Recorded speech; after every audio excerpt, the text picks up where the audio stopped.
The old Victorian house stood on a hill, shrouded in shadow, a wraith in the twilight. Sarah, stepping out of the moving van, felt a chill despite the summer air. The house loomed, watchful, expectant. A shiver traced her spine. This place held secrets. She pushed open the creaking door. Dust motes danced in the faint light filtering through grimy windows. The air hung heavy, stagnant, thick with the perfume of decay. A low whisper seemed to sigh through the house. "Turn back." Sarah shook her head, attributing it to the wind. Her husband John strode past her, enthusiasm eclipsing any apprehension. "See, I told you it had character," his voice echoed in the silence. Two children, 10-year-old Emily and 8-year-old Sam, trailed behind, their initial excitement tempered by the oppressive atmosphere. But Sarah couldn't shake the feeling. The house wasn't welcoming them, it was warning them. Days melted into weeks. The unpacking was done, furniture arranged, the house slowly taking on the semblance of a home. Yet, the oppressive atmosphere remained. Doors creaked open at night, despite being firmly latched. Footsteps echoed from the empty attic. Whispers slithered through the halls when everyone was asleep. One evening, Sarah found Emily at the top of the stairs, her eyes wide with terror. "Mommy, I heard someone crying in the attic," she whispered, clutching Sarah's hand. John dismissed it as an overactive imagination, but Sarah felt a knot of dread tightening in her stomach. The house was playing tricks on them, testing them. The old grandfather clock in the hallway, which hadn't worked since they arrived, suddenly chimed, its deep bong resonating through the house. 13 times it chimed, the sound heavy with malice. 13 chimes at the stroke of midnight. The line between reality and nightmare began to blur. The whispers intensified, becoming clearer. They seemed to emanate from the walls themselves, murmuring words Sarah couldn't quite decipher. One night, lying awake, she heard it distinctly, a raspy voice whispering near her ear, "Get out, while you still can." Terror choked her. She couldn't dismiss it any longer. The house was haunted, it was trying to warn them. But why? And who was it trying to protect them from? The next morning she tried to talk to John, but he waved it away, attributing it to stress and lack of sleep. But Sarah knew the truth. This was something sinister, something ancient and evil that clung to the house like a shroud. She started researching the history of the house, desperate for answers. Her search led her to the local library and an old newspaper clipping, a story about the previous owners who had disappeared mysteriously, their fate never discovered. The paranormal activity escalated. Objects moved on their own. Pictures on the wall tilted, their painted eyes seeming to follow the family's movements.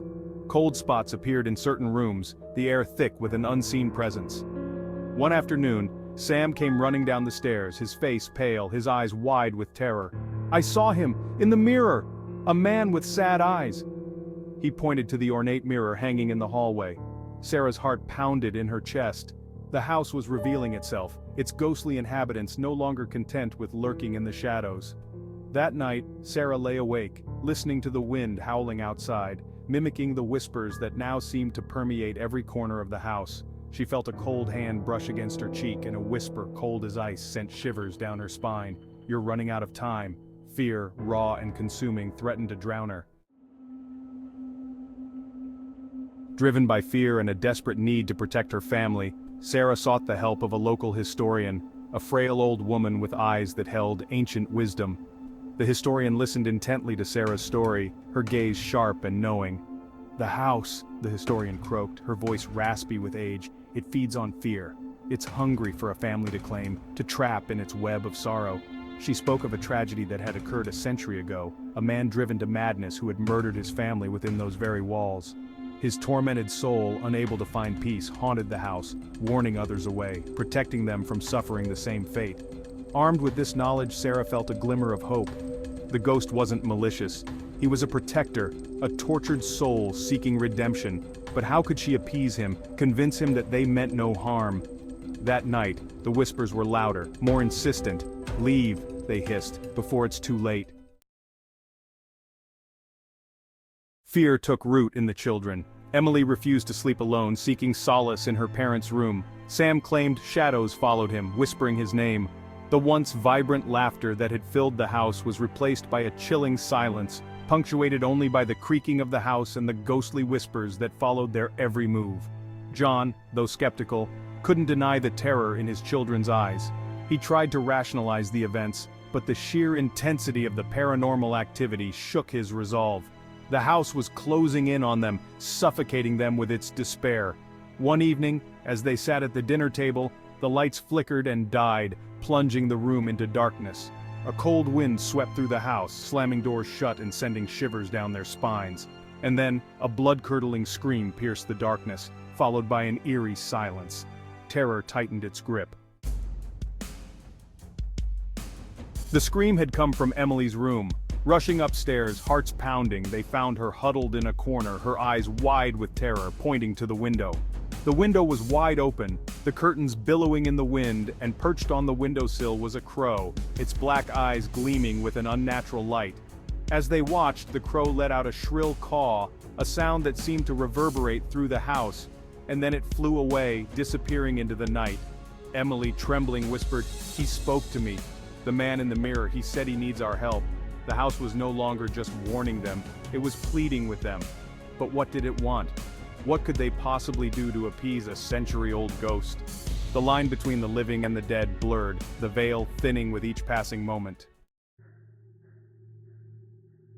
The storm raged outside, mirroring the turmoil within the house. Wind howled through the eaves, rain lashed against the windows, and the old Victorian house groaned under the onslaught. Inside, the family huddled together in the living room, the fireplace the only source of light and warmth in the increasingly oppressive darkness.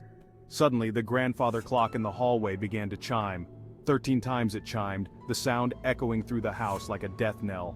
And then, the temperature plummeted, a bone-chilling cold seeping into the room, and a thick fog rolled in, obscuring the furniture, the walls, the familiar shapes of their sanctuary. John, his voice tight with fear, whispered, "What's happening?" But Sarah had no answers. She could only cling to her children, her heart pounding against her ribs as the fog swirled around them, and a voice, cold and filled with despair, echoed through the room. "You should have listened." The fog began to dissipate, revealing a figure standing in the middle of the room, a man with sad eyes and a tortured soul. The figure hovered, a spectral silhouette against the dying firelight. John shielded his children, his face a mask of fear and defiance. Sarah, her breath caught in her throat, felt a cold dread grip her heart. The ghost, no longer a whisper, a shadow, stood before them, his sorrow a palpable weight in the room. "Leave," the ghost moaned, his voice a hollow echo of its former self, "before it claims you too." He reached out a spectral hand, pointing towards the hallway, towards the darkness that seemed to pulsate with unseen terror.